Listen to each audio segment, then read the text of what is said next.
So as far as the side control and BJJ for self-defense, we have to assume this is a situation where you need to hold somebody down, no other people around that could be hurting you or kicking you or something. There are no weapons involved, just you and a person holding side control. Now, I'm going to assume that they're bigger and they're being very aggressive. I'm going to kind of show you a little bit of traditional BJJ a little bit and how I like to change it, being a smaller person against a bigger person. So we're going to pretend that Sensei Sarah is much bigger than me. When I go into side control, traditionally what happens a lot of times is we're taught to manage the hip, our knee, our hand.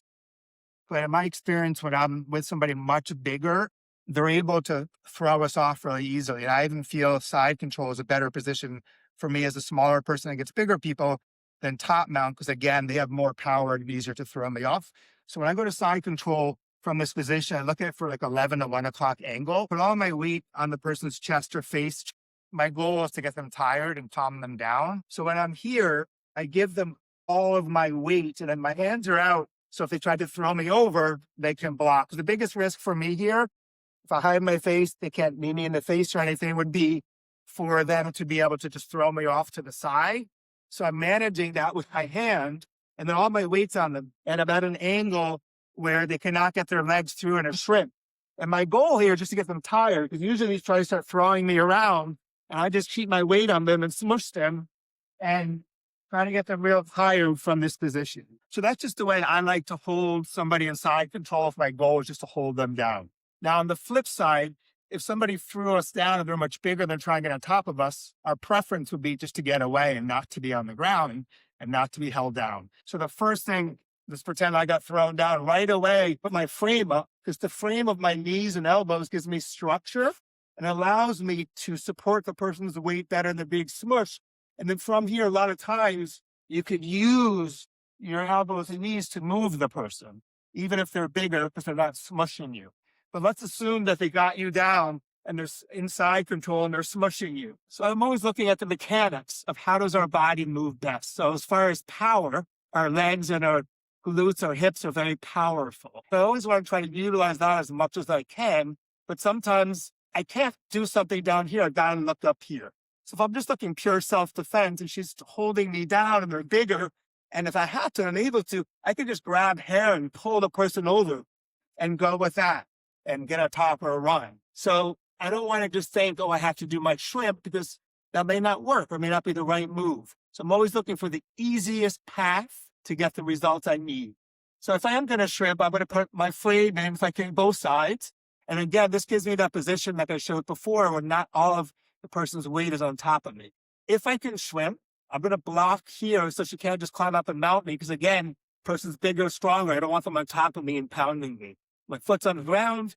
I shrimp out. As soon as I get my knee in, I'm going to use this to create some space and some structure. I'm always looking for this frame with my arms and my legs to keep the person in a position where it's harder for them to hit me and it's easier for me to roll them off of me. So from here, maybe I change to a perpendicular pendulum sweep and get up, start, or run.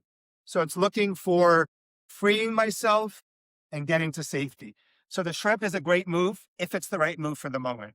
Sometimes what happens too is even when the person's bigger, if I start running my hips in one direction, then sometimes in that movement, I can roll the person over.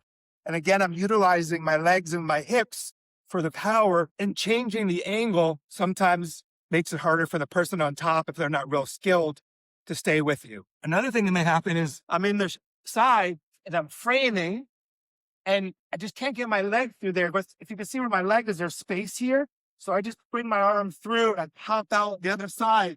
And then again, right away, my goal is to get away. Maybe I push, I do a safe stand up and I run. So always looking for where on bottom we can have the biggest impact, the least amount of work. We know using our legs, our glutes, our hips for power, using our hands. Like I use hands a lot for fingers, things that, again, when somebody's really big and they're holding me or something and their fingers there, if I just grab their fingers and bend them, that's going to affect them way more than me fighting to get my body out against their power. So very often in Jiu-Jitsu and the way we do with Systema, I'm always looking for that. What's the easiest move? So yes, the shrimp is great. Yes, turning is great. Yes, out the back door is great, but also so is hair, right? It's very direct, quick. And if I'm trying to get to safety, I don't want to waste a lot of energy and power. When you're training any martial art, or we're focusing on jiu-jitsu right now, it's an incredible art. It's amazing. And we always have to look for what's the right move for the situation. So within jiu-jitsu, the side control is great if it's the right thing in the moment. Learning how to get away with a jiu-jitsu technique is great if it's the right technique for the moment.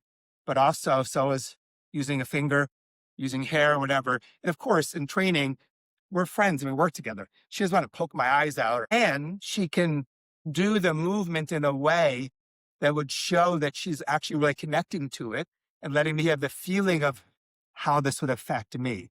So we don't have to hurt each other, and we can practice real moves in real time without real speed or intensity, just to get these moves in our body to be natural and respond instead of just imposing a technique. All right, thank you. Look forward to seeing you in the next video.